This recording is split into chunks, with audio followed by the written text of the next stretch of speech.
If I could have your attention, please. It's now time to begin our Allgood City Council meeting. I will go ahead and call this meeting to order. We will have our invocation and pledge. Our invocation will be led by Mr. Keith Morrison, and our pledge will be led by Councilman Bill Bilbrey. If you would please stand.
Ms. Flatt, would you please call the roll? Honorable Mayor Fowler. Here. Honorable Vice Mayor Bilbrey. Here. Honorable Councilman Graves. Here. Honorable Councilwoman Hawkins. Here. Honorable Councilman Hill. Here. I'll ask the council if you would please consider approval of the agenda as well as the minutes. I would recommend, as we consider the agenda, as we discussed at our work session, that we would need to amend this agenda to add 3 additional items. I think those will be, and my listing would be 20, 21, and 22.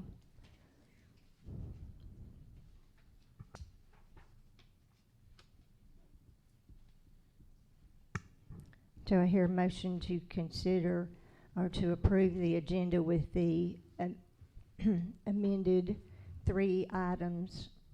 I make the motion. Is there a second? Second. Ms. Flatt? Mayor Fowler. Yes. Vice Mayor Bilbrey. Yes. Honorable Graves. Yes. Honorable Hawkins. Yes. Honorable Hill. Yes.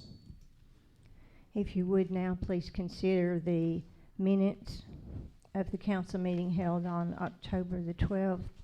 We have had a chance to review those. Motion approved. Have a motion to approve the minutes by Councilman Hill. Is there a second? Second. Councilman Bilbrey. Ms. Flatt? Mayor Fowler. Yes. Vice Mayor Bilbrey. Yes. Honorable Graves. Yes. Honorable Hawkins. Yes. Honorable Hill. Yes.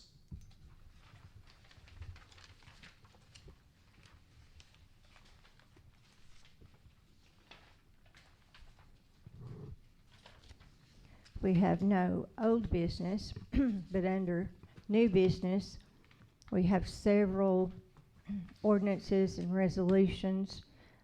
As I've explained before, we asked to suspend the reading of these ordinances one by one. They are quite lengthy. However, we will discuss each and every one as they come up on our agenda. So I would ask for a motion to approve the suspension of reading ordinance 671-21, 672-21, 673-21, 674-21, 675-21, 676-21, 677-21, Resolution 337-21, and Resolution 338-21. Motion to suspend those readings. Motion made by Councilman Hill. Is there a second? Second. Okay. Second by Ms. Hawkins. Ms. Flatt? Mayor Fowler. Yes. Vice Vice Mayor Bilberry. Yes. Honorable Graves. Yes. Honorable Hawkins. Yes. Honorable Hill. Yes.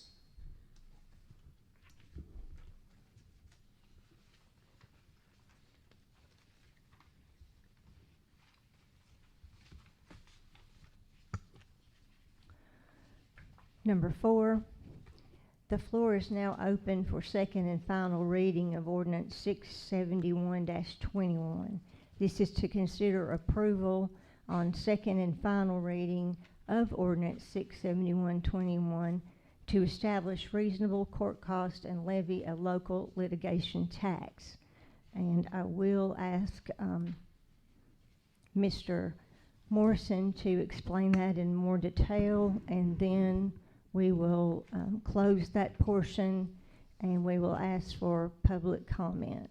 But first I'd like for Mr. Morrison to explain exactly what this ordinance would be changing. So this ordinance will change our all good current court costs and fees. Currently, our minimum court cost, ticket, fine, state litigation totals to $125. The ordinance would move it to $165 to include a local litigation and an electronic citation fee. The citation fee is included in the next ordinance. The highest court cost, the maximum fine imposed, would be $144 currently. This will move it to $184 to also include local litigation and electronic citation fee. There was a question, could we go up a little more? If you all choose to do so, you could. So you could move it $16 higher and increase the minimum court cost to $181, the maximum court cost to $200 if you so choose to do so. The new ordinance also establishes a separate $25 court cost for violations that are dismissed once corrected. These are violations that have been charged for a law regarding vehicle equipment, including but not limited to inoperable headlights, taillights, brake lights, or turn signals, window tint, financial responsibility, driver license, or vehicle licensing and registration. The charge may be dismissed if the person charged with the violation submits evidence of compliance with such law on or before the court date, provided, however, that the city judge may establish a separate court cost to be collected from the person charged with the violation. So they've been charged with a violation, but they have shown it to be corrected, or that they actually had it and just didn't have it with them like they were supposed to. And rather than go to court and pay the full cost, if they've met the remedies, they could be charged a $25 court cost in lieu of the full court cost. Does that make sense? Any questions? Okay.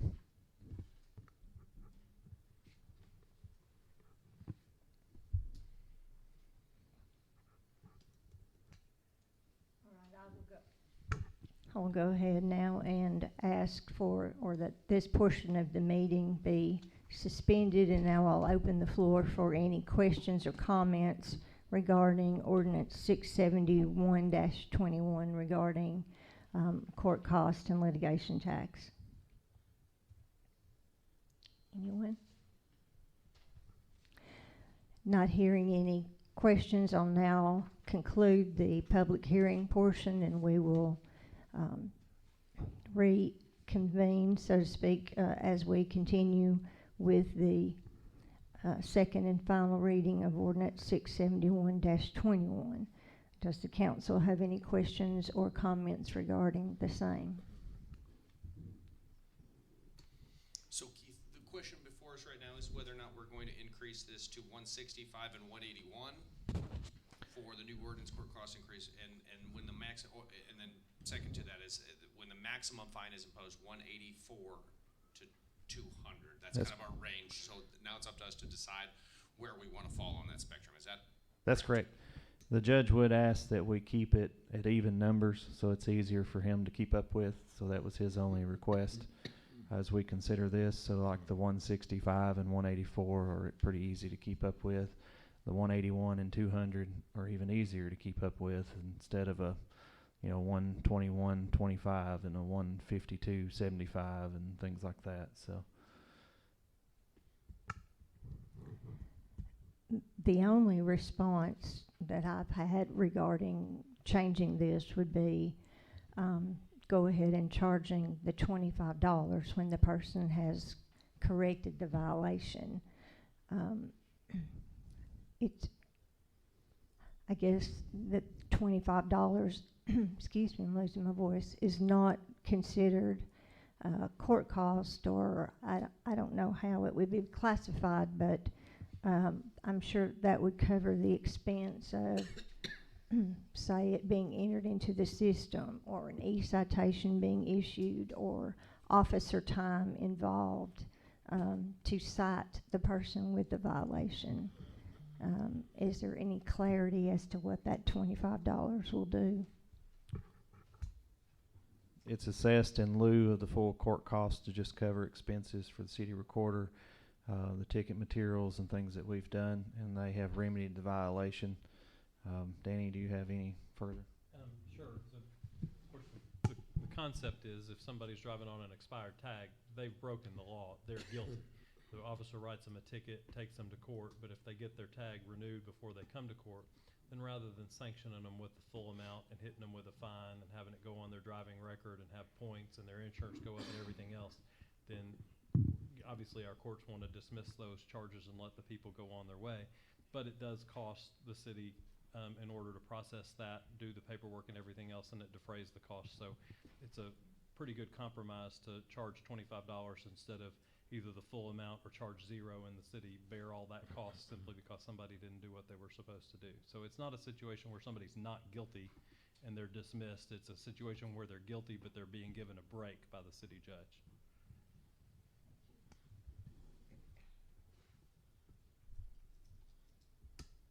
The general rule of thumb right now from Judge Bass is to give them a break. Is there a first, second, third time type of deal?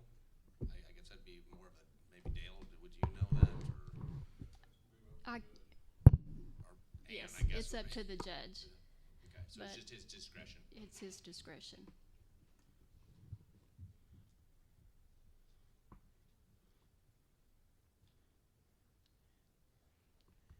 Well, I personally think it's, the break is good. I think that gives people an opportunity to do something and save themselves some money.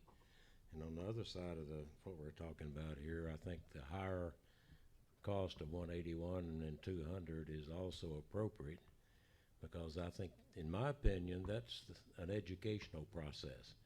If you get caught and have to pay $200, you'll think about it a little bit more than if you had to pay 125. And it's that's where I stand on it.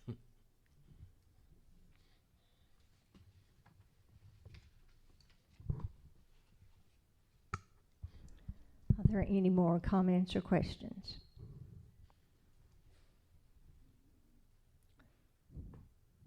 All right, we'll consider a motion to approve on second and final reading ordinance 671-21 to establish reasonable court cost and levy a local litigation tax. Do we need to state the one? Yes, we'll need to state with a motion to approve if you want it set at 165 and 184, or if you want it set at 181 and 200. I will make a motion to set it at 181 and 200.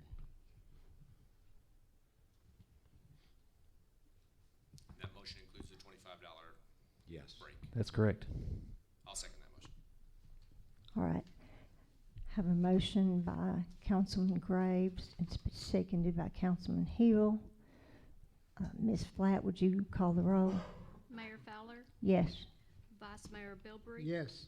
Honorable Graves, Yes. Honorable Hawkins. Yes. Honorable Hill. Yes.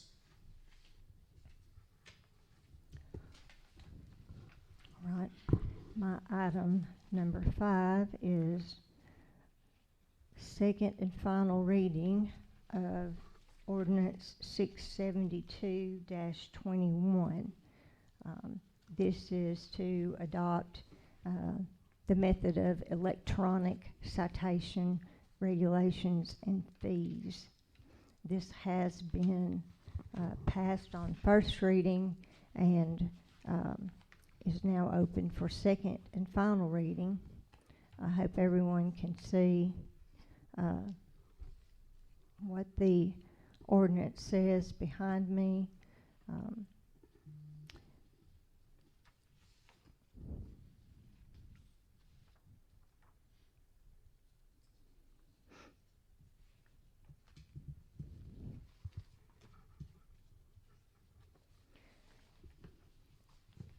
If the council has no comment at this time, I will go ahead and temporarily suspend our meeting, and we'll open the floor now for public comments on ordinance 672-21, allowing electronic citations. Does anyone have a question or a comment? Hearing none, I'll close the public hearing session, and the floor will now be open to for motions regarding ordinance 672-21. I'll make the motion to approve. Is there a second? Second. We have a motion to approve and a second. Ms. Flatt, would you call the roll? Mayor Fowler, Yes. Vice Mayor Bilbrey, Yes. Honorable Graves, Yes. Honorable Hawkins, Yes. Honorable Hill. Yes.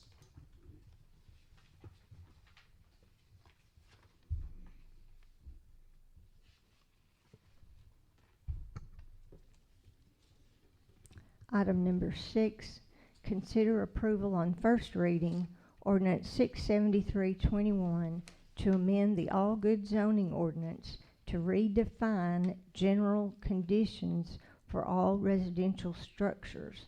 And this would be regarding items number 1 through 5.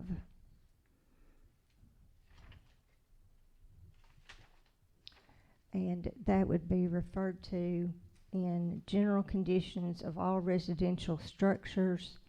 The unit must be set on a permanent perimeter block brick foundation, must have concrete footers, must have the appearance of a site-built house in good condition according to the All Good Building Inspector.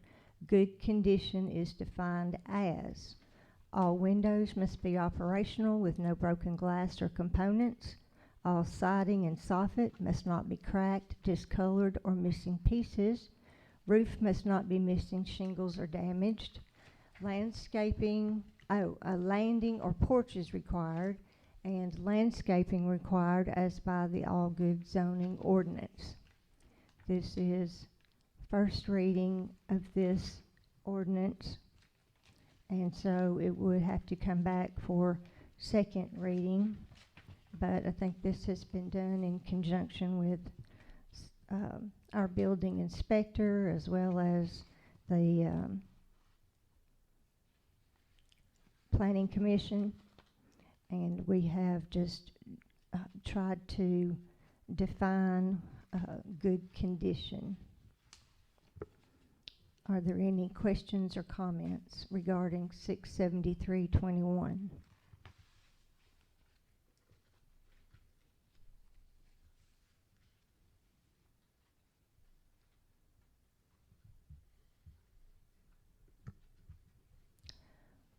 Hearing none, I would consider a motion on first reading to pass ordinance 673-21, which amends the All Good zoning ordinance to redefine general conditions for all residential structures.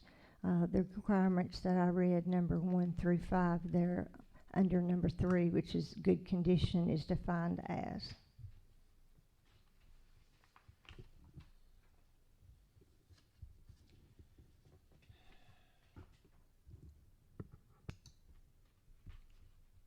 I'll make the motion.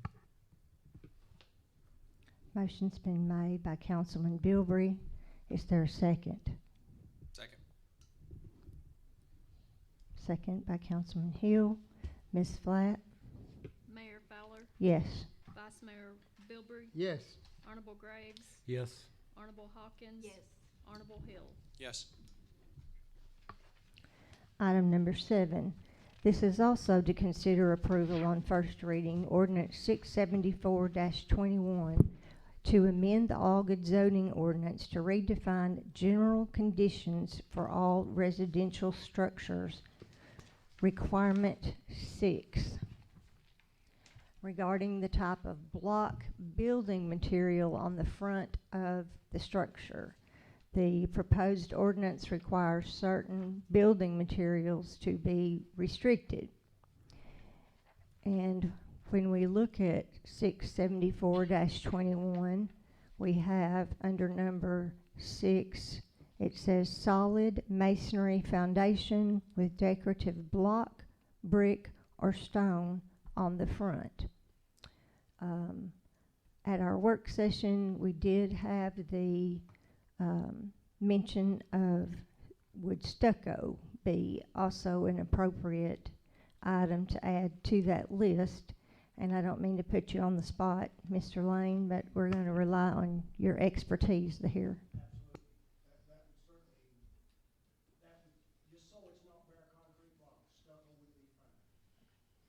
And I think we discussed this before the meeting, and the decorative block would cover split face block or the stucco. So we think that decorative block includes the option to do a split face block, which is a little bit of a dressed up block, or the stucco to make it a decorative block.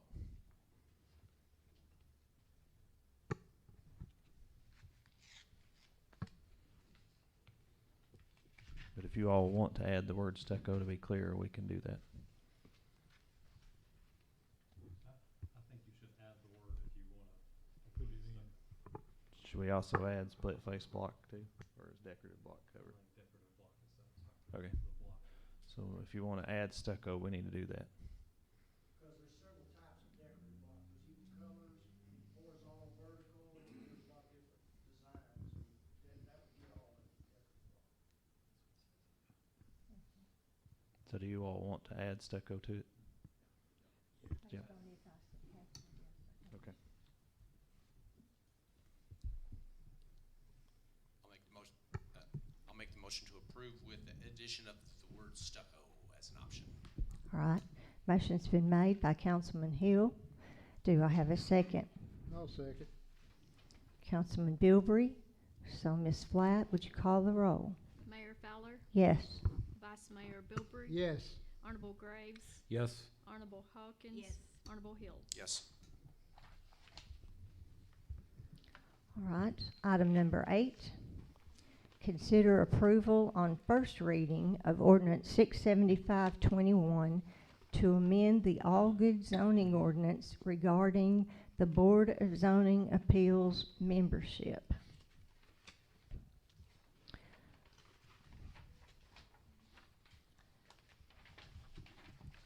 This would revise what we currently have for membership on the Board of Zoning Appeals, and it would state that all citizen members shall be appointed for 3-year terms with the terms of 1 or 2 members expiring each year. The term limit for members is 2 consecutive terms, which would be 6 years consecutive. Time served by any member to fill an unexpired term does not count against the 6-year consecutive limit.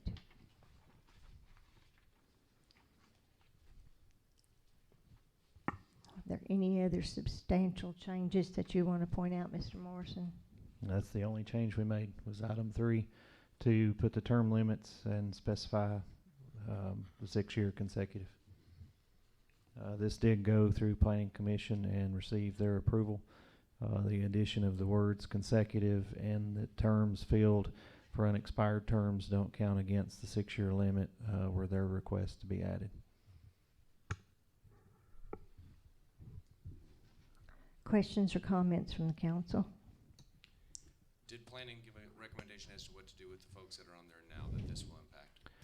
They did not, so that would be up to council as terms to expire to determine whether they get renewed or not renewed. Most members, I believe, have not met the 6-year limit, have not.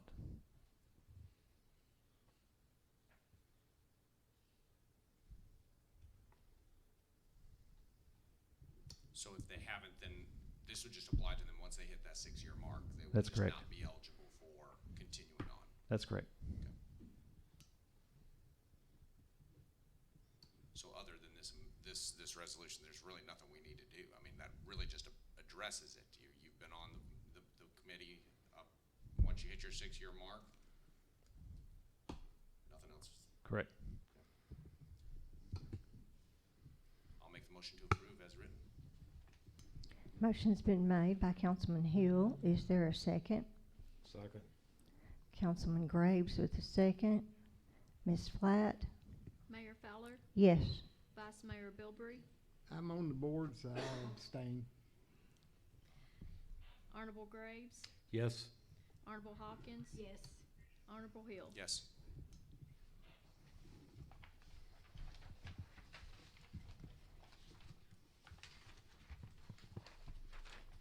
Item number 9, consider approval on first reading of ordinance 676-21 to revise section 14-101 of the All-Good Municipal Code regarding the Municipal Planning Commission.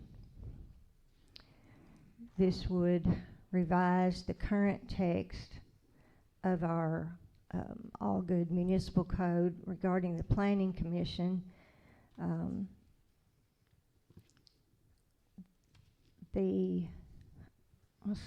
The Planning Commission shall consist of 7 members. 2 of these shall be the mayor and another member of the governing body selected by the governing body. The other 5 members shall be appointed by the mayor. All members of the Planning Commission shall serve as such without compensation. Except for the initial appointments, the terms of the 5 members appointed by the mayor shall be for 4 years each. The 5 members first appointed shall be appointed for terms of 1, 2, and 3 years respectively, so that the term of 1 member expires each year. Each member shall be limited to 2 terms or 8 years consecutively. And again, any vacancy in an appointed membership shall be filled for the unexpired term by the mayor.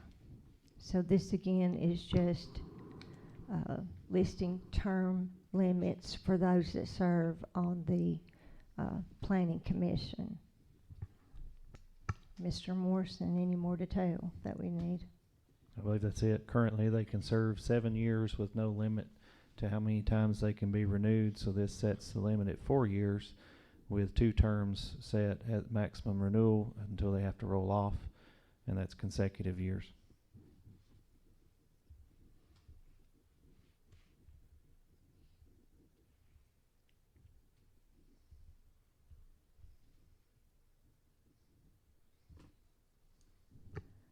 We do have at least 1 coming off or term expires would be in January of 2022. We have 2 expiring January of 2022.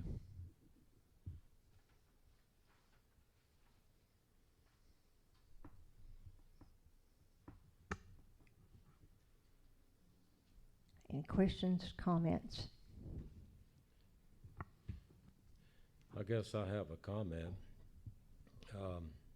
I was rather surprised when I first read this that the current text says 7 years with no term limits. So it doesn't take much imagination to figure out that a person could serve half their lifetime almost on the Planning Commission if you leave it like that.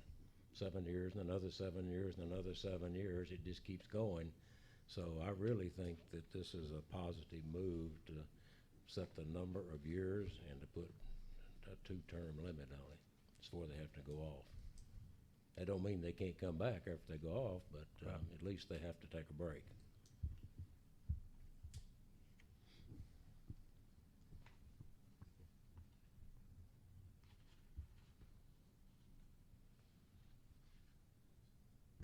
But we also have term limits, and it would just seem logical if we are term limited ourselves, we have term limited the Board of Zoning Appeals, that it would makes sense for all of us to be in line with the planning commission as well, would be my comment.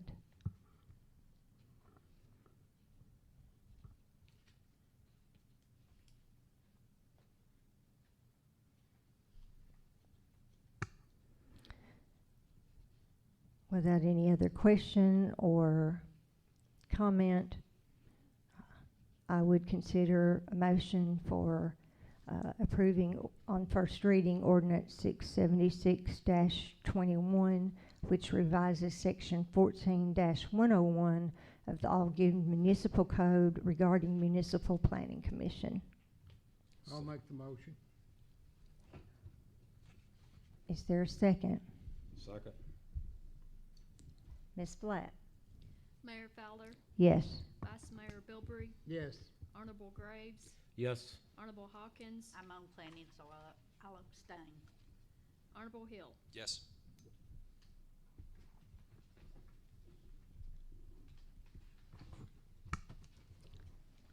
Item number 10. Consider approval of first reading ordinance 677-21, which is to amend the fiscal year 21-22 budget, which was passed by ordinance 663-21. And I will let Mr. Morrison speak to the need for this amendment. So ordinance 663-21 will be amended to increase miscellaneous revenue by $4,240.25 and increase police vehicle maintenance by $4,240.25. This is for a wrecked car during a pursuit that insurance has paid for. So that's a net zero change. Will increase administration grant revenue by $86,329 and increase administration grant expense by $86,329. This is for two grants. One is for the Historic Commission grant for the White Plains roof. The second is the Governor's Local Support Grant that we received. That is also a net zero change. We will decrease the general fund balance by $30,000 and increase the administration building maintenance by $30,000. This will decrease the general fund balance. This is for the increased price of the roof repair at the LBJC building. We will increase water sewer revenue ARP funds by $195,970 and increase water sewer expense ARP funds by $195,970. This is for two projects. It is a net zero change. It's some of our American Rescue funds for the sewer camera cleaning and smoke testing. So that will be covered at $178,729, I believe. And then the rest of that is to purchase some trench shoring walls that we have put out to bid, so that when we begin these sewer repairs that we have proper equipment to maintain the safety of our staff. Any questions on any of those? The only one that's not a net zero change is the $30,000 increase in the LBJC roof expense. All of the others have funds coming in to take cover the expenses going out.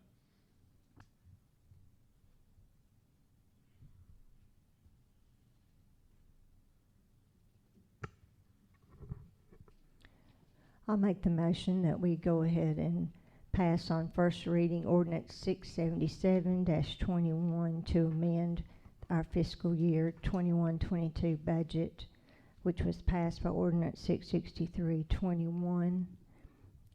Is there a second? I'll second. Ms. Blatt?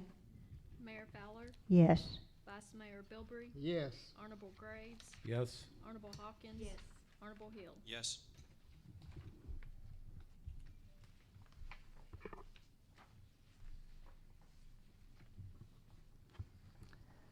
Item number 11, which is resolution 337-21. And this is a resolution to authorize a political subdivision's participation in the Tennessee Consolidated Retirement System. And again, Mr. Morrison, I'll rely on you for the specifics herein. This was created by the Tennessee Consolidated Retirement System. I think it was last month that we voted to start the initial plan for defined benefit with a 0% employee match. So this is the phase 1 resolution to begin that. Once this goes into effect January 1st, because it can only go in effect on quarters that begin, so January 1st, April 1st. So this one will start January 1st. All employees will have the option to leave the current 401k plan and move to defined benefit at 0% employee match. We will pay the contribution, or in a later resolution they have the option to remain with the 401k retirement plan. Once these two are in effect, that next step will be effective April 1st. You'll have a new resolution come in probably by March that will move employee contributions after April 1st to a 2.5% employee contribution requirement.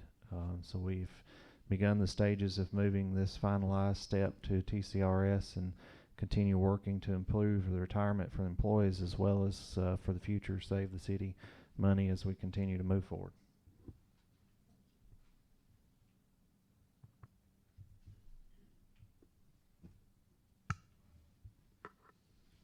Questions or comments? I'm sure staff has reviewed it. Any feedback from staff? Many of them are excited about the opportunity. This gives us additional recruitment opportunities, especially for other local government employees who are already currently enrolled in the plan. I think this is another recruitment tool for us to use. If they transfer here, their retirement continues to build and grow, and so I think that gives us additional options as we continue to look for new employees and continue to improve our staff. TCRS will come and talk to each of all the employees to go over as a group what the changes are going to be, and then they'll meet with them one-on-one if they have questions, and they'll help the employees identify which plan matches up best for them depending on where they're at in their career. So there will be a lot of counseling, a lot of time spent going over this, and each employee will have an opportunity to ask the questions they need to ask to make the decision that's right for them. And we'll be sure we help them through the process as much as we can and make sure we do this fairly and adequately and make sure it's done completely.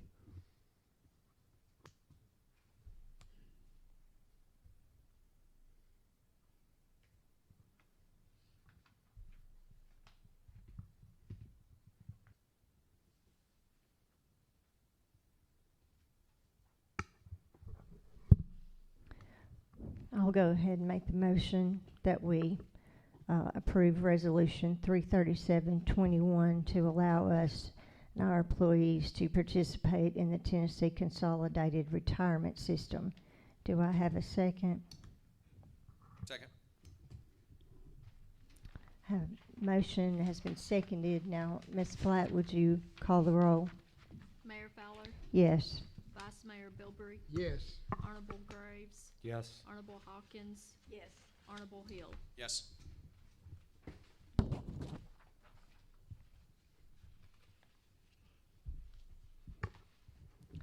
Now we have item number 12, to consider approval of someone to serve on the Board of Zoning Appeals for a term ending October of 2024. I think currently we have Mr. Tony Hogan is up to be reappointed. I do not know if he is willing to accept that appointment. I'll ask Mr. Morrison. He is.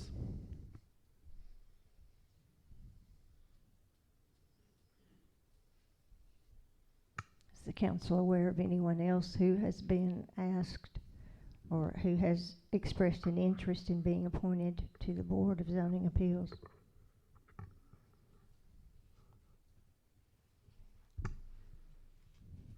Okay, I'm going to go ahead then and make the motion that we approve Mr. Tony Hogan to serve on the Board of Zoning Appeals for a term ending in October 2024. Do I have a second? I'll second. Ms. Flatt? Mayor Fowler, Yes. Vice Mayor Bilbrey, Yes. Honorable Graves, Yes. Honorable Hawkins, I'll abstain because he's my son-in-law. Honorable Hill. Yes. All right, item number 13 is essentially the same thing, that we're considering approval of someone to serve on the Board of Zoning Appeals for a term of October, or a term ending October 2024.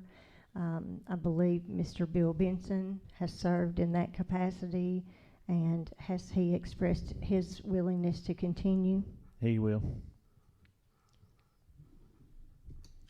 I meant to ask, neither one of these have had, this is their second term. I Yes, this will be their second term. I will then make a motion that we approve Mr. Bill Benson to serve on the Board of Zoning Appeals for a term ending October of 2024. Is there a second? Second. Ms. Blatt? Mayor Fowler, Yes. Vice Mayor Bilbrey, Yes. Honorable Graves, Yes. Honorable Hawkins, Yes. Honorable Hill. Yes.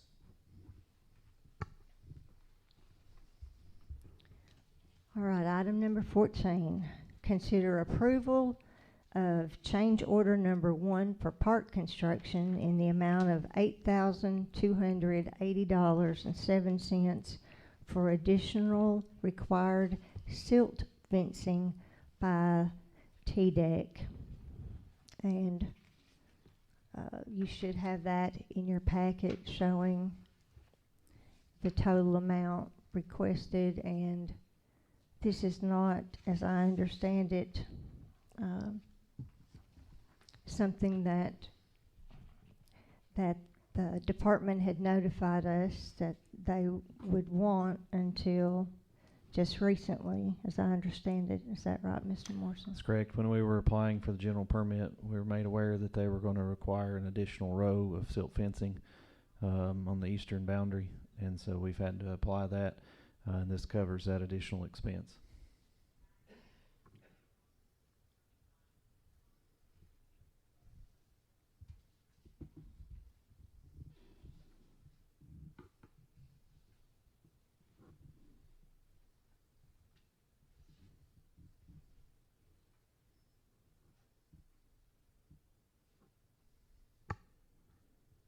I will go ahead and make the motion to approve change order number 1 for park construction in the amount of $8,280.07 for additional required silt fencing by TDEC. Do I have a second? Second. Ms. Flatt? Mayor Fowler, Yes. Vice Mayor Bilbrey, Yes. Honorable Graves, Yes. Honorable Hawkins, Yes. Honorable Hill. Yes. I think that's a good thing, as we're scheduled to have our park open, or have our first activity over there this coming Friday. Item number 15. Consider approval to surplus 40 chairs, which are brown Cushing stacking chairs, at $5 each. Mr. Morrison's always good to get us the best deal and get things moved as expeditiously as possible. I see no reason not to approve surplus of the 40 chairs, so I'm going to go ahead and make the motion that we move that to those 40 chairs to surplus. And do I have a second? Second. Ms. Blatt? Mayor Fowler, Yes. Vice Mayor Bilbrey, Yes. Honorable Graves, Yes. Honorable Hawkins, Yes. Honorable Hill. Yes. Item 16, consider approval to surplus and auction 2 out-of-service ice machines.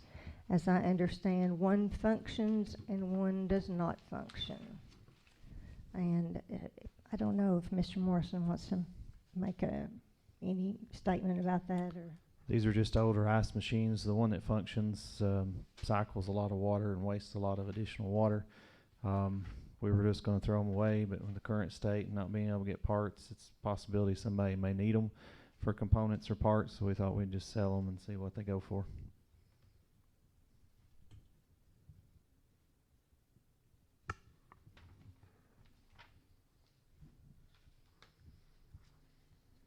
I'll go ahead and make the motion then that we move these two items to surplus. Do I have a second? Second. Ms. Blatt? Mayor Fowler, Yes. Vice Mayor Bilbrey, Yes. Honorable Graves, Yes. Honorable Hawkins. Yes. Honorable Hill. Yes. Item 17, consider approval to surplus an abandoned Chevrolet 1500. Need to make a correction. It's actually a GMC 1500. Okay. Same brand. Sorry. No, no problem. GMC. I know about as much as about it now as I did before.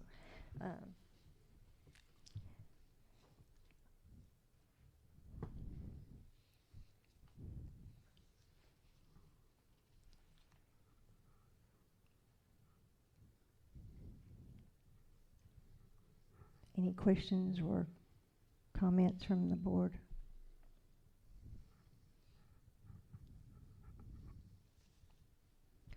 All right, I'll go ahead and make the motion that we approve surplusing the abandoned GMC 1500. Is there a second? Second. Ms. Blatt? Mayor Fowler, Yes. Vice Mayor Bilbrey. Yes. Honorable Graves, Yes. Honorable Hawkins. Yes. Honorable Hill. Yes. All right, item 18, consider approval to surplus an abandoned Chevrolet S10. I do know that is a small pickup truck.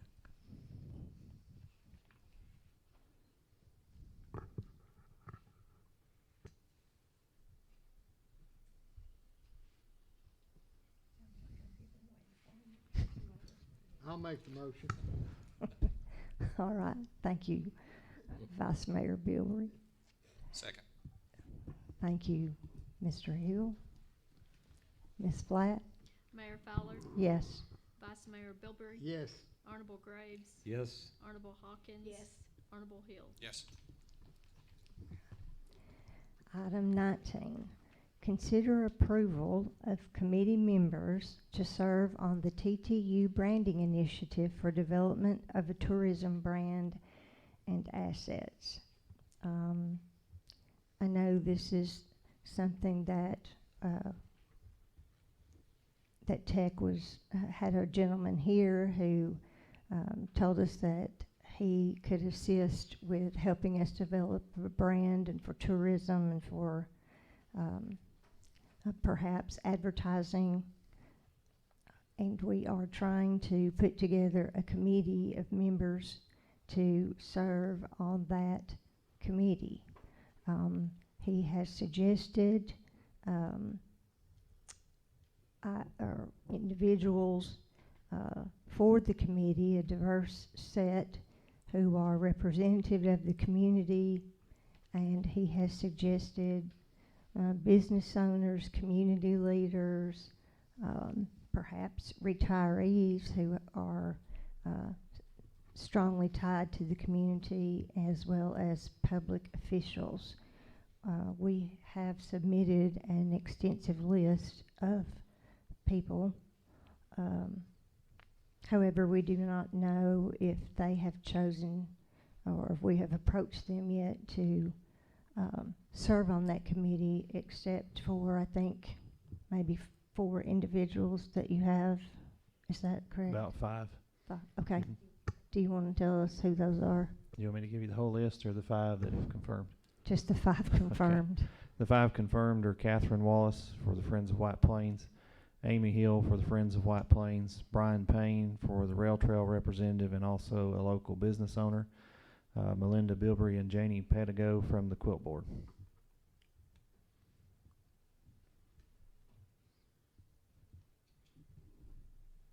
How many do we need on this thing? I think Michael gave us, did he give us a number on there? I don't think there's any set number. I think, 10 to 20 would be a good number. Or if you want to go with just as few as 5, the more. So here's what's going to happen. Once a month, this board is going to meet here at City Hall, maybe on a Thursday afternoon or Friday afternoon, 1 or 2 o'clock.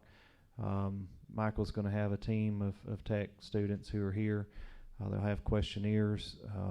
They're going to fill those out, go through those, try to gather information of what makes All Good unique, special, what makes us different, what makes us stand out, and they're going to take that information back and collaborate and put it together and try to use that to design and build a marketing package with a logo and ideas for us to continue to move this forward. And so this committee will be submitting their ideas of what they think represents All Good. You know, what colors do we put in it? You know, what really stands out for the city of All Good? And if we put this out, what do we want people to see stand out for us? What makes us unique and special, and why should somebody come here and want to visit with us? Or maybe even live here. With a new park coming online, there's potential that we'll need the name, so this may help us come up with a name and continue to move forward with that. And so all of that will be encompassed into this project and process.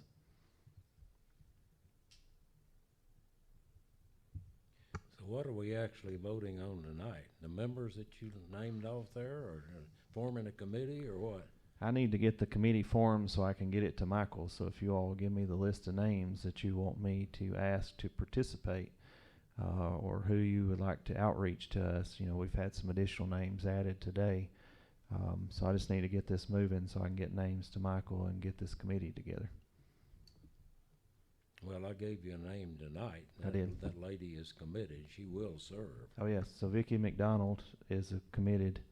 That's 6. You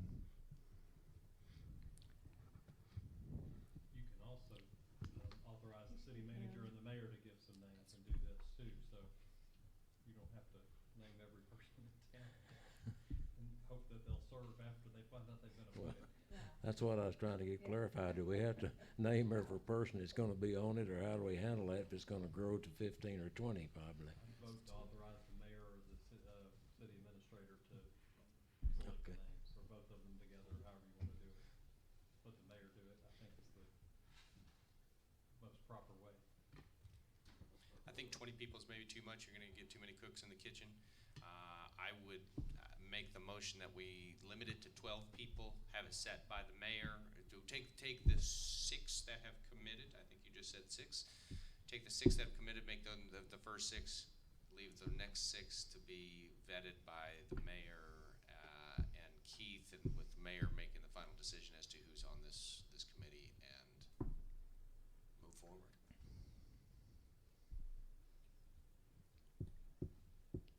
I'll She second. goes second. Okay, I started to say, I guess we could put that all in the form of a motion. Councilman Hill, and then who seconded? Y'all got me. Me. All right. Vice Mayor Bilbrey. All right. Now Ms. Flatt. Mayor Fowler, Yes. Vice Mayor Bilbrey, Yes. Honorable Graves, Yes. Honorable Hawkins. Yes. Honorable Hill. Yes. Okay, now we added some items. Number 20 would be Resolution 33821. Am I screwing up your No, you're good. artwork? Okay. You're good. Right in line. Okay. This is a resolution to amend the deferred compensation plan, 401k, and restate the participating employer agreement. So, Mr. Morrison, you have studied this at length and can tell us where we are. So in layman's terms, what this is doing, current employees are allowed 2 options. They can join the defined benefit, or they can choose to stay with the 401k contribution. They cannot do both. The city will only contribute to one plan.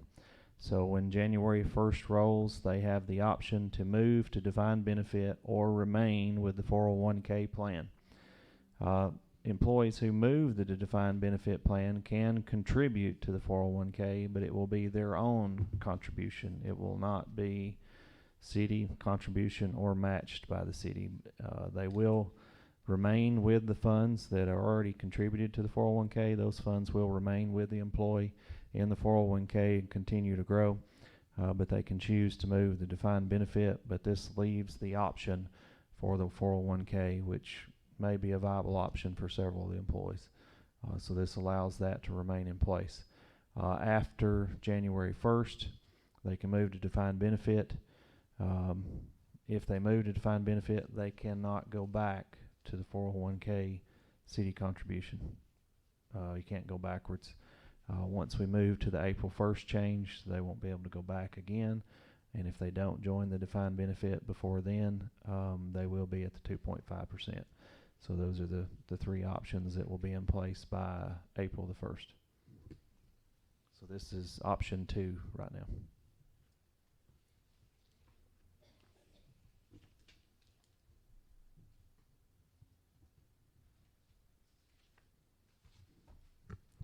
This is just a resolution, so it would be only required to have one reading and a vote this evening.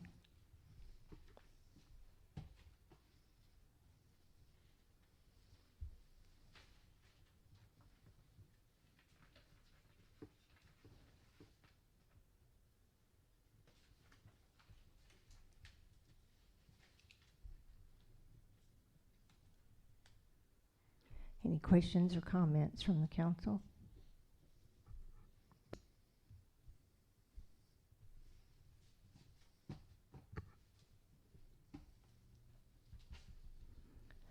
Okay, I'll entertain a motion regarding Resolution 33821. I'll make the motion. Is there a second? Second. Ms. Blatt? Mayor Fowler, Yes. Vice Mayor Bilbrey, Yes. Honorable Graves, Yes. Honorable Hawkins, Yes. Honorable Hill. Yes.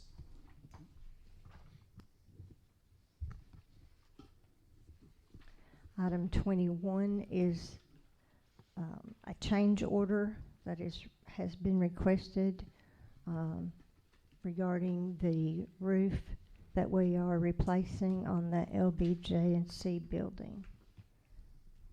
Do you want to speak to that, Mr. Morrison? Ken, when the roof came off, of course it was metal and insulation under it, and you couldn't see what the condition of the 2x4s and support beams underneath it were. They found quite a few of those were rotten and had to be replaced, so this is covering the additional expense to remove the rotten wood on the LBJC and replace it. And I have orders for each set of lumber that they went and picked up, so I've got total of all the lumber. I think it was 89 pieces of 2x4, 10-foot long. They were replaced, so this is to cover that additional cost that was found once that was removed.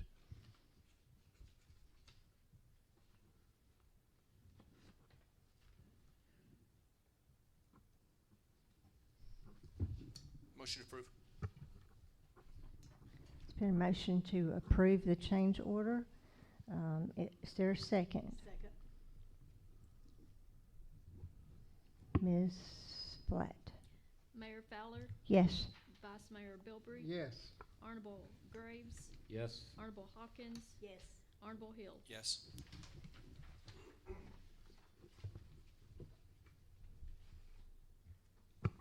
Item 22. This is to release surplus of, looks like, guns and possibly, I don't know, ammunition, but I'm not sure. Just looks like guns. Is that what it is, Chief? Yes, ma'am, they are guns that were either seized by on the court order or abandoned to us. There's 3 on there that are highlighted that are inoperable and they will be destroyed if y'all approve. There's 12 auction items on here. One of the firearms is illegal and has to be separated into 2 pieces. So 12 for auction, 3 for destruction. There's also a 2008 Lincoln MKA that will be included on this list that was a seized awarded vehicle.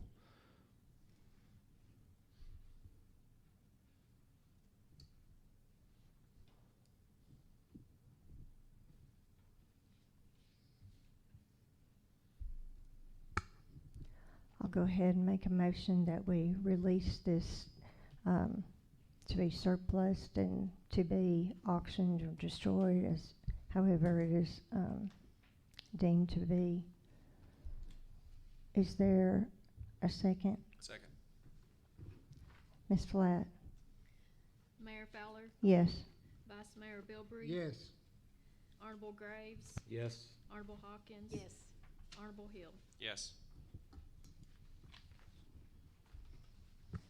And now we go to the city administrator's report, but I'm going to preempt him because I would like to share with everyone that we have received a certificate from the Comptroller of the Treasury, proudly presented to the City of Allgood in recognition of its timely adoption of a balanced budget for the fiscal year beginning July 1st, 2021. And here is the official certificate, and we want to say thank you to Mr. Morrison and everyone, all the department heads and everyone that helped put this budget together, but I know it's mostly Mr. Morrison who's over there balancing the figures, and we want to say thank you, and thank you for getting it in timely, and we appreciate your hard work, and so does the state of Tennessee, and we've got a certificate to approve it. Thank you all. We couldn't get it approved without you guys, and we appreciate you all working with us and department heads and Miss Ann and Rick, our accountant. Everybody works really hard to get this done, so thank you. City Hall will be closed November 11th, the 25th, and 26th. The 11th is this Thursday for Veterans Day. Thursday trash route will run Wednesday. The 25th is a Thursday, so that trash route will also run on Wednesday, the 24th. Mr. Phipps, you want to talk about the Christmas tree lighting and the parade? Or you want me to do it?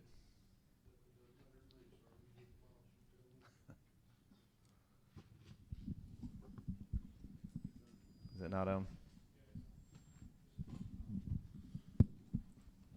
So our vendor and Christmas tree lighting event is going to be December 3rd and 4th.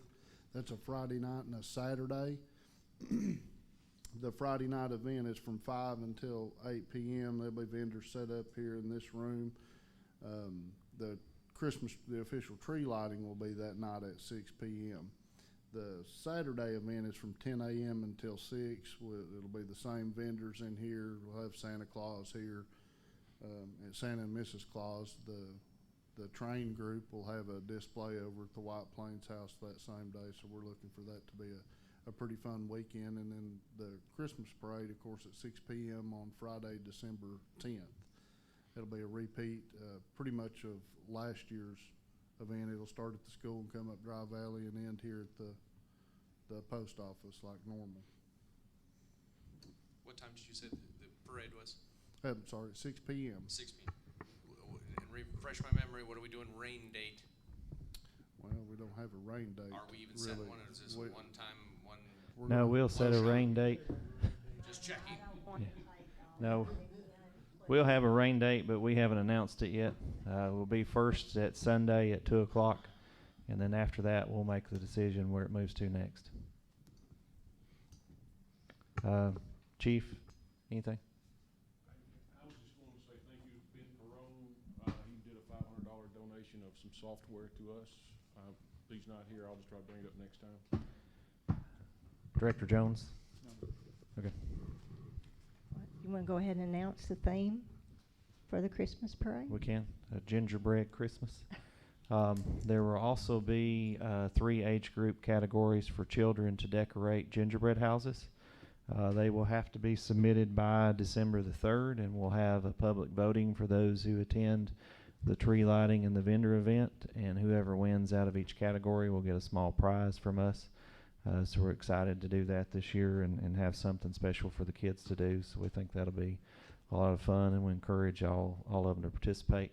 And we won't put any names on them. We'll number them so nobody knows whose is whose, so everybody gets a fair chance to win in their age category. So we'll have 3 age categories. Yes, Angel Tree, the mayor's got all kinds of ideas here. The Angel Tree is active. We're taking applications now for kids in our community. who are in need for Christmas. They can submit an application with some items they'd like to have. The girls downstairs work really hard to put together the angels and put them out with a number so that we can have an opportunity for folks in the community to come in and pick up an angel and go buy them Christmas presents and bring those back wrapped in time for Christmas. So all those deadlines are online at allgood-tn.com. We also have Senior Santa going on. Megan in the front office works with this each year. And so Senior Santa is an opportunity to drop off unwrapped items for seniors at Signature Healthcare. Puzzles, socks, there's a whole list of things that are available. And then she'll make a call to Signature and they will get those here and distribute them to the seniors at Signature who may not have family or things or get different things. So we've done this for several years in different ways, and it's just another opportunity for us to give back to our community. So we're excited to offer those two opportunities. Thank you. I didn't mean to keep adding. I do want to ask if we know anything other than if we have any plans or definite times for the White Plains when people can come in, or if they're going to hold anything special. So the Christmas social on December the 4th from 10 to 6 is the next event. After that, there will probably be another event in April at Easter, which we usually do at the White Plains home. So currently those are the two events. We're working towards trying to get regular hours out there, but with everything still changing, we're still working through some of that. But the next events will be the Christmas social December the 4th, and then after that will probably be the Easter event. Are there any citizen comments?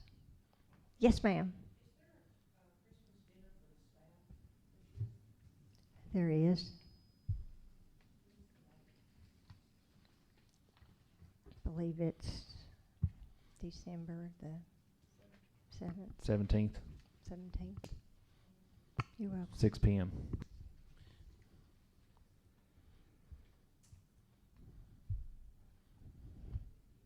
Anything from anyone else? I got a couple of comments for you, Don. Yes, sir. Have at it. I want to thank the city and the police department in particular for the great job they did on Halloween. You can't believe the traffic that went through Brookside, but it was very orderly. And I'll tell you, there wasn't any speeding on Dry Valley that night. But I want to thank them for that. That was a great effort. And I always read the monthly citations, and I want to thank Officers Bilbrey and Julian and Ferguson and Meyer. Those four names just sort of jumped out at me. That I think they did a fantastic job in the month of October.